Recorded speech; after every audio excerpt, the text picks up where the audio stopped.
Good afternoon, my Real News Midday TV family. Welcome back to the channel for another news update. And in the news this afternoon, carpenter charged after allegedly pulling gun on cop in Manchester. A Manchester carpenter has been charged after allegedly pulling a firearm on police who responded to a community alert on Saturday. 45-year-old Fitzroy Blake, otherwise called Rasta, of Finegrass District, is facing charges of possession of prohibited weapon and assault at a common law. Reports from the Mandeville police are that around 3:30 p.m., officers were on patrol in the area when residents raised a concern about a man walking with what appeared to be a firearm. On arrival, Blake reportedly pulled a weapon from his waistband. The police, in fear for their lives, engaged him and he was shot and injured, a statement alleged. He was taken to hospital for treatment. Blake was charged on Wednesday. 1 year in prison for ex-NCB worker who stole $6 million.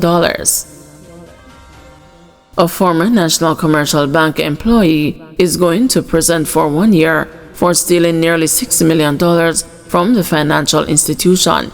Arsenio Johnson, a former retail support officer based at the bank's New Kingston head offices, was sentenced on Tuesday after he pleaded guilty to a charge of larceny as a servant. Johnson also paid back the $5.8 million he defrauded. He was also facing charges for breaches of the Cybercrimes Act and the Proceeds of Crime Act, but those charges were dismissed after prosecutors offered no evidence against him. Over a 30-month period, starting in January 2020, Johnson fraudulently transferred sums totaling $5.8 million from the bank's suspense account to another account that he had control over. The funds were later transferred to Johnson's savings account. He was arrested by detectives from the police fraud squad in July 2022. Westmoreland man charged after machete attack in bar dispute. A 69-year-old man has been charged with wounding with intent following a violent altercation at a bar in 3 Miles River from Westmoreland on June 30. He is Wellesley Pirate Sinclair, a laborer. According to the Frome police, Sinclair reportedly held a knife to another man's throat during an argument at the bar. The man escaped with a cut to the arm, but Sinclair allegedly retrieved the machete from his motorcycle, chased the man, and inflicted chop wounds to his head and neck, a police statement said. A police patrol in the area witnessed the attack and intervened, but Sinclair fled the scene. The injured man was taken to hospital, where he was admitted. Sinclair turned himself in to the police on Tuesday, July 8, and was charged after a statement was recorded implicating him. He is scheduled to appear in court on August 5. Man shot dead in Miketown, Manchester. A man was shot dead by gunmen in Miketown near Mandeville on Wednesday night. Residents identified him only as Ricky. Preliminary reports are that about 10:47 p.m. the man left a bar and was chased by 2 gunmen who opened a gunfire, hitting him multiple times before fleeing the scene. Sources say the man was reporting to the police as part of a bail condition after he was charged in relation to a shooting incident. Police are probing whether that incident is linked to his murder. Up to early Thursday, detectives were processing the scene. Police have since launched a manhunt in search of the 2 suspects. This latest incident is the second gun attack in Manchester within 45 hours following Tuesday's shooting of a man in Huntley District. Statistics from the police show that up to July 5, Manchester recorded 13 murders when compared to 21 for the corresponding period last year. A relative of mummified woman says the family was not uncaring. The grandniece of Viola Destin, whose mummified body was found Sunday, 18 months after her death, has dismissed suggestions that the family failed to realize she had died as they were uncaring. On Wednesday, the woman who asked not to be identified by name told the news they heard rumors a year ago that the 70-year-old Destin had died, but after checks with the local hospital and the funeral homes, they had been unable to confirm that information. The family said, "Okay then, because we heard that she was at Old Hope Community. We believe that she was in Old Hope the same way.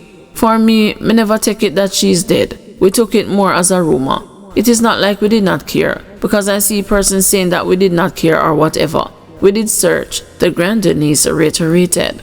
"You have the person there for 2 years. We can't be happy," she added when asked for a reaction to news that her elderly relative's lifeless body had been inside a house all this time.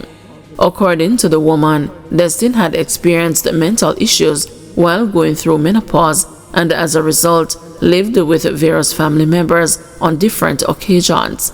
However, she was unable to say how her grand-aunt ended up with a caregiver in Old Hope.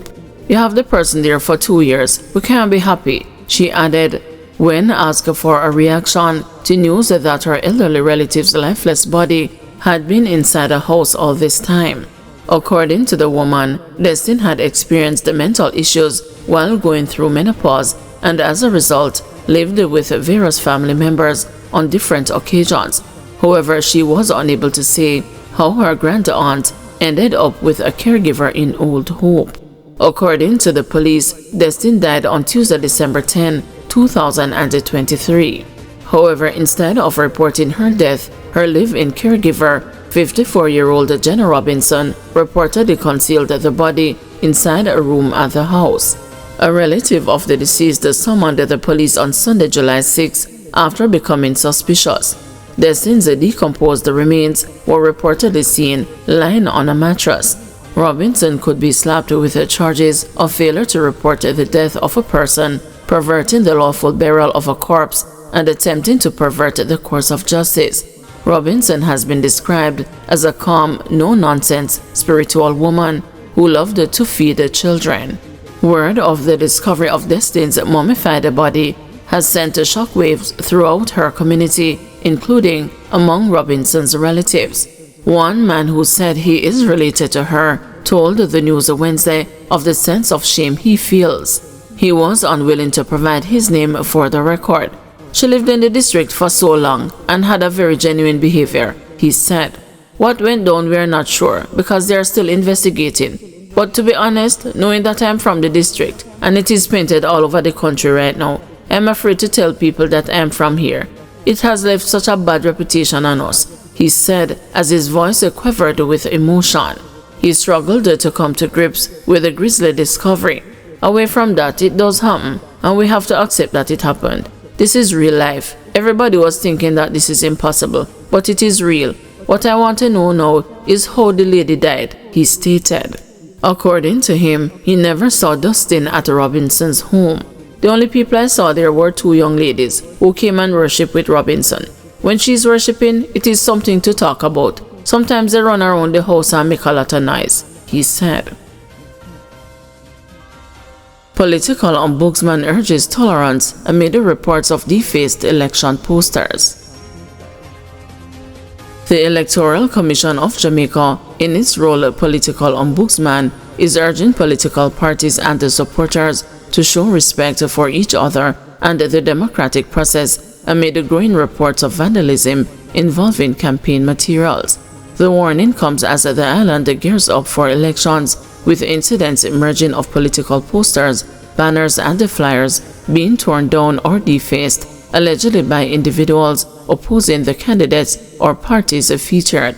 This behavior undermines the split of democracy and the peaceful political engagement, said ECJ Chairman Earl Jarrett. "We understand the passion that comes with the political campaigning, but we must all remember that democracy thrives where there is mutual respect. The general election is widely expected by September." The Ombudsman is reminding all Jamaicans that every citizen has the right to freely express their political support without fear or interference. Political leaders are being encouraged to promote unity, tolerance, and restraint during the campaign period. The Office of the Political Ombudsman says it will continue monitoring campaign activity and is calling on the public to report the breaches of the agreement and the declaration of political conduct. Complaints can be submitted via the online portal at www.ecj.com.gm, by email to ecjombudsman@eoj.com.gm, or delivered in person to 46 Duke Street, Kingston. The office can also be reached at 876-754-5845. Guys, thank you for watching. See you this evening at 6 p.m. for another news update.